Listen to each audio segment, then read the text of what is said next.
भाऊ आपला परिचय सांगा. मी किरण प्रसादराव देशमुख, बर. बेळगाव हा. इथले शेतकरी आहे. हां, आणि तालुका जिल्हा तालुका जिल्हा परभणी. आणि आपलं शिक्षण माझं शिक्षण 12वी पास झाले आणि मी 12वी काय पास? 12वीमध्ये मी BCom घेतलं होतं हां, आणि नंतर पॉलिटेक्निक केलं होतं बर. आणि नंतर मी शेती व्यवसाय करायला लागलो. माझ्याकडे रेशीम शेती हां, आणि ही नैसर्गिक शेती समजा ऑर्गॅनिक बरं बरं. हे दोन्ही बी आहे. आणि रासायनिक खतं काय वापरता का आपण? मी अगोदर सुरुवातीला रासायनिक खत वापरत होतो, हां, पण आमच्या जमिनीमध्ये गांडूळ होते पहिले. बर. ते गांडूळ हे मृत पावल्यामुळे आम्हाला तितका रिझल्ट नाही आला. हां, मग तेव्हापासून आम्ही रासायनिक खत हळूहळू कमी केला. हां, या 4 वर्षापासून आम्ही रेसिड्यू फ्री एकदम शून्य पद्धतीनं रासायनिक खत वापरतो. बरं बरं. आणि आमच्या एक कंपनी ऑर्गॅनिक कंपनी म्हणून हां, त्या कंपनीचे प्रोडक्ट वापरतो. बरं. कोणत्या कंपनीचे वापरता? Next irrigation Aurangabad company. बरं बरं. त्याच्यानंतर हे तुम्ही कोणत्या पिकाला खतं वापरता? मी असे समजा या क्षेत्रफळात पूर्ण वापरतो. बरं सोयाबीनला, हरभऱ्याला, तुतीला, गजरा गवताला. बरं बरं.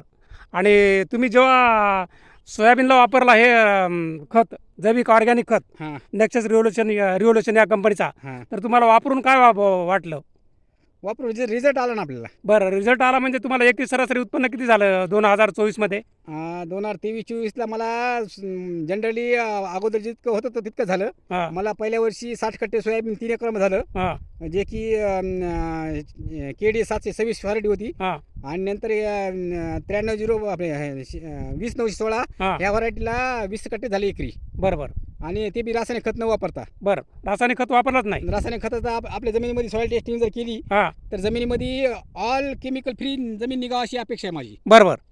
म्हणजे आज 4थं वर्ष माझं पास झाले समजा. हां, 3 हां, वर्ष पूर्ण होऊन 4थं वर्ष पास झाले आता. हां, 5व्या वर्षात पदार्पण आहे माझ्या पुढच्या वर्षी आता जूनमध्ये. बरोबर. 5व्या वर्षी जर पदार्पणामध्ये जर मला समजा रेसिड्यू फार्मिंगला मला शासनाकडून काही स्कीम घ्यायची असेल हं, तर मला जमीन तपासायची गरज पडली. हं, तर मला ती जमीन तपासून मला शासनाने दिली समजा. हं, त्या शासनाच्या जमीन टेस्टिंगमध्ये मला माहिती आहे की मी खत टाकत नाही म्हणून येणार कुठून.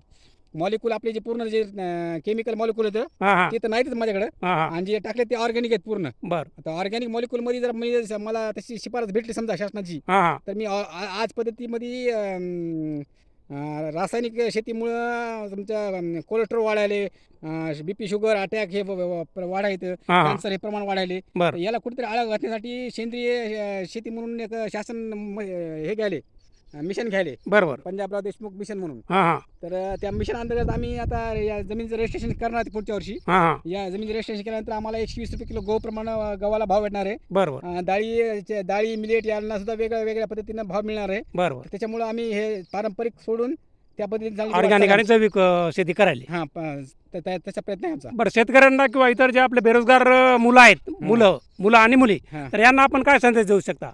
आता कसं आहे माहिती आहे का, या धकाधकीच्या जीवनामध्ये कोणाला व्यायाम करावा वाटणं झाले. हां, आणि आज कंडिशन अशी आपली शरीराची रिक्वायरमेंट 100 मिलीग्राम पर पार्ट मिलीग्राम आहे समजा. हां, हां, एका समजा या चणा डाळीमध्ये 100 ग्राम चणा डाळीमध्ये 100 मिलीग्राम पर हे पार्ट आहे, हां, हां, पर पार्ट. हां, त्याच्यामध्ये तितकं पर पार्ट भेटून झाले. रासायनिक खत टाकल्यामुळे ते न्यूट्रिशन व्हॅल्यू कमी व्हायला. हां, तर न्यूट्रिशन व्हॅल्यू वाढण्यासाठी आपल्याला ऑर्गॅनिक पद्धतीने जर केलं आपण हां, तर 100% ते तितकं न्यूट्रिशन भेटणार तुम्हाला. बरोबर. तितकं जर न्यूट्रिशन भेटलं हां, तर तुम्हाला अतिरिक्त जेवण करण्याची गरज नाही. अतिरिक्त जेवण नाही केल्यामुळे तुमच्या शरीराला जे होणारे अपाय आहेत अच्छा, ते तुम्हाला कुठेतरी थांबवता येतील. बरोबर. एक तर वजन वाढणं, ढेरी वाढणं, हां. ह्या गोष्टी आपल्याला कुठेतरी कमी करता येतील. बरोबर. आणि रासायनिक फ्री खाल्ल्यामुळे आपल्याला शरीरातले जे प्रतिकारशक्ती आहे हां, ती चोपटीने वाढते. बरं. शेतकऱ्यांना हे प्रॉडक्ट जैविक किंवा ऑर्गॅनिक वापरावं की नाही याविषयी आपलं काय मत आहे?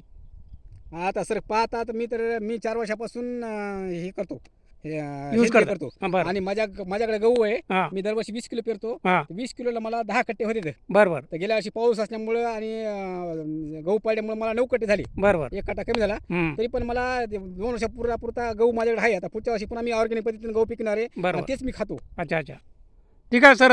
भाऊ आपण माहिती दिल्याबद्दल आणि आपलं अभिनंदन आहे या ऑर्गॅनिक जैविक शेतीमध्ये. धन्यवाद.